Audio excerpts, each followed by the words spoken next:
देखिए, राहुल जी को उन्होंने तो 10 साल तक पप्पू बना के रखा है। रही बात अपराधियों की, तो ये इनकाउंटर 1-2 करने से तो काम नहीं चलेगा। उन पुलिस अधिकारियों का क्या करेंगे जो गरीबों का दमन कर रहे हैं, जो बेगुनाहों का शोषण कर रहे हैं।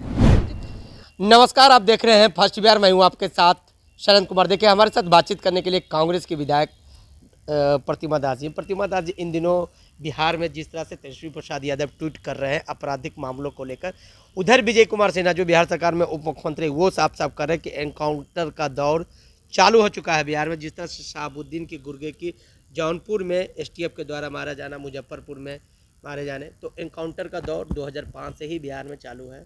यूपी मॉडल, देखिए, ये किसी मॉडल को बिहार नहीं एक्सेप्ट करता है। बिहार का अपना एक तरीका है। बिहार लोकतंत्र की धरती है। बिहार महात्मा बुद्ध और महावीर की धरती है।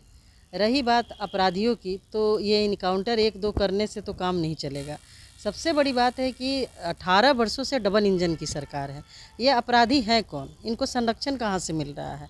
और मानते हैं कि आप अपराधियों को इनकाउंटर करते हैं, लेकिन उन पुलिस अधिकारियों का क्या करेंगे जो गरीबों का दमन कर रहे हैं, जो बेगुनाहों का शोषण कर रहे हैं, जो बिना पैसा का एफआईआर दर्ज नहीं करते हैं, गलत एफआईआर दर्ज करके उनको प्रताड़ित करते हैं। उनके लिए आपने क्या कानून बनाया है। शराबबंदी में सैकड़ों लोग मर गए, अपनी जान दे दिया, सिर्फ और सिर्फ उसमें हम यदि दोषी मानते हैं तो पुलिस पदाधिकारियों को। क्योंकि पुलिस पदाधिकारियों की मिली भगत से ही शराब का खेप दूसरे राज्यों से आया है बिहार के अंदर। और अभी आप तो आपके चैनल के माध्यम से हम कहते हैं कि उन अधिकारियों का यदि संपत्ति का जांच करा लिया जाएगा तो दूध का दूध पानी का पानी हो जाएगा। तो सिर्फ आप अधिकारियों का अपराधियों का इनकाउंटर कर रहे हैं और अधिकारियों को संरक्षण दे रहे हैं।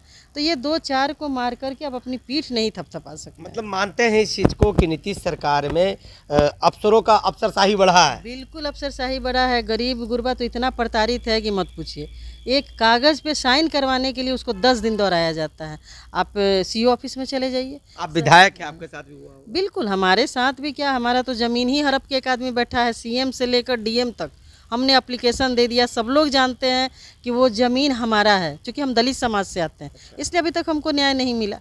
तो इस राज्य में जब एक दलित एमएलए को न्याय नहीं मिल रहा है, आम आदमी कितना प्रताड़ित होता होगा आप समझ सकते हैं। मतलब मानते हैं कि बिहार सरकार में जितने भी मंत्री हैं उनका संरक्षण प्राप्त है अधिकारियों का। बिल्कुल संरक्षण प्राप्त है। चूँकि यदि आप कंप्लेन करते हैं, अभी देखिए इतनी सारी पुलें गिर गई, कौन सस्पेंड हुआ जी। आप एक जेई को सस्पेंड करते हैं, एसडीओ को सस्पेंड करते हैं, आप क्यों नहीं सेक्रेटरी लेवल पे अधिकारियों पे कार्रवाई करते हैं।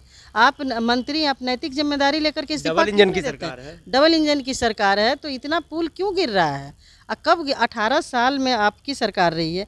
जब कोई ख़राब काम होता है तो आप विपक्षी का नाम लेते हैं, आपके वजह से हुआ। अच्छा काम का श्रेय खुद ही लेते हैं, ऐसे नहीं चलिए, चलेगा। मोदी जी कल भाषण दे रहे थे, प्रधानमंत्री राहुल गांधी आपके नेता को, उन्होंने कहा कि अभी बच्चा है।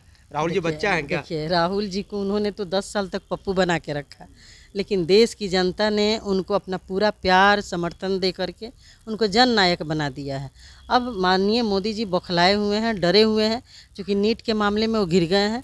और 7 वर्षों में 70 पेपर लीक की जो मामला है, और जिस तरीके से रोजगार के नाम पे वो राजनीति करते रहे, बेनकाब हो गए हैं। महिला सुरक्षा की बात पे मणिपुर में बेनकाब हो गए, किसानों के मुद्दे पे पंजाब में बेनकाब हो गए। 700 किसानों की हत्या उन लोगों ने की, उनकी सरकार में हुई। तो ये तमाम मुद्दे हैं। अब ये कारवां जो चल पड़ा है वो रुकने वाला नहीं है। राहुल की टीम जो है बहुत ही मजबूत टीम है, और देश की जनता ने अपना भरपूर समर्थन दिया आदरणीय राहुल जी को। आप कह रहे हैं कि राहुल जी की टीम है, मजबूत टीम है। यहाँ जदयू के लोग कह रहे हैं कि राहुल जी में अपरवक्ता नहीं है, वो बोल नहीं पाते हैं ठीक से, वो मुद्दा पर बात नहीं करते हैं, इसलिए मोदी जी ने कहा उनको बच्चा ऐसा है। बात नहीं है। राहुल नेता जी को सिर्फ जुमलेबाजी नहीं करने आता है, बातों का माला बनाने नहीं आता है।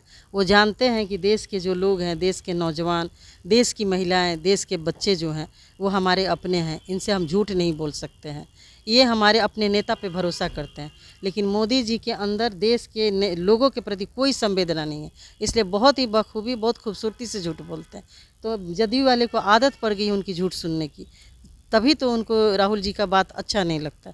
लेकिन देश की जनता उनके भाषण को, उनकी बातों को बहुत ध्यान से सुनते हैं, और देश के लोगों ने उनको अपना नेता चुना है। चलिए, एक आखिरी सवाल लेंगे। हाथरस में कल सत्संग में जिस तरह से मतलब भगदड़ मची, एफआईआर हो गया उस मामले में, मगर बाबा का नाम कहीं नहीं आया। देखिए, उस हाथरस में जो भी लोग मरे हैं उनके प्रति मैं संवेदना व्यक्त करती हूँ, लेकिन इस तरीके का जब आयोजन होता है तो अधिकारी कहाँ होते हैं। कौन परमिशन देता है ऐसे बाबाओं को? ये बाबा समाज में सामाजिक भाईचारा सौहार्द बनाने के लिए आते हैं कि समाज के लोगों को लूटने के लिए आते हैं? जिस तरीके से वहाँ पे मैंने जो समाचार पढ़ा है कि उनके चरण का धूल उठाने के लिए इस तरह का मतलब भगदड़ मची। भगदड़ मची। आखिर बाबा हैं कौन? आखिर बाबा हैं कौन? बाबा यूपी पुलिस में काम कर चुके हैं, यूपी पुलिस का नौकरी छोड़कर आए हैं वो बाबा। तो ऐसे ऐसे लोग जो हैं, तभी तो राहुल जी बोले हिंदुत्व कभी हमें डरने के लिए नहीं कहता है, अन्याय नहीं कराता है, लेकिन ये बाबा लोग तो अन्याय कराते हैं। जितने बाबा को देखिए जो यूपी में कभी उधर भगदड़ हुआ, भगदड़ का जिम्मेदार कौन? भगदड़ का जिम्मेदार यूपी सरकार। यूपी सरकार को इस पे जवाब देना पड़ेगा। बाबा का एफआईआर में नाम नहीं है कहीं? बाबा को एफआईआर करके उन पे 302 का मुकदमा चलना चाहिए, उनको जेल भेजिए, तभी तो ऐसे ऐसे बाबा इस तरह का कारनामा करने से डरेंगे। चलिए देखिए, ये हमारे साथ बातचीत कर रही थी कांग्रेस की विधायक प्रतिमा दास। तमाम सवालों का जवाब दिया, तमाम खबरों के साथ बने रहे फर्स्ट बिहार से शैलेंद्र कुमार। पैनोरमा ग्रुप, जो सोचता है वो करता है। ये लो मुंह मीठा करो, आज मैंने अपना जॉब छोड़ दिया, अब हम पूर्णिया वापस जाएंगे। जॉब छोड़ दिया है? मतलब ये घर कैसे चलेगा? हम करेंगे क्या? और माँ बाबूजी क्या बोलेंगे? इसलिए मैं एक और मिठाई का डब्बा लाया। अपने बिजनेस के लिए लोन अप्रूव हो गया। अरे लोन अप्रूव हो गया वो तो ठीक है, लेकिन पूर्णिया में हम रहेंगे कहाँ? अपना घर भी तो नहीं है वहाँ। इसलिए तो एक और मिठाई का डब्बा अलग से लाया हूँ। हमने पूर्णिया में घर ले लिया है, पूर्णिया के ई होम्स पैनोरमा में। पूर्णिया में पैनोरमा ग्रुप लेकर आए हैं ई होम्स पैनोरमा। बड़ा घर, आलीशान जिंदगी और अत्याधुनिक सुविधाओं के संग। अरे अरे, अब क्यों मुंह मीठा करवा रही हो? क्योंकि हम घर वापसी जो कर रहे हैं। घर वापसी की खुशी पूर्णिया में ई होम्स पैनोरमा के संग। ई Homes Panorama, luxurious lifestyle redefined.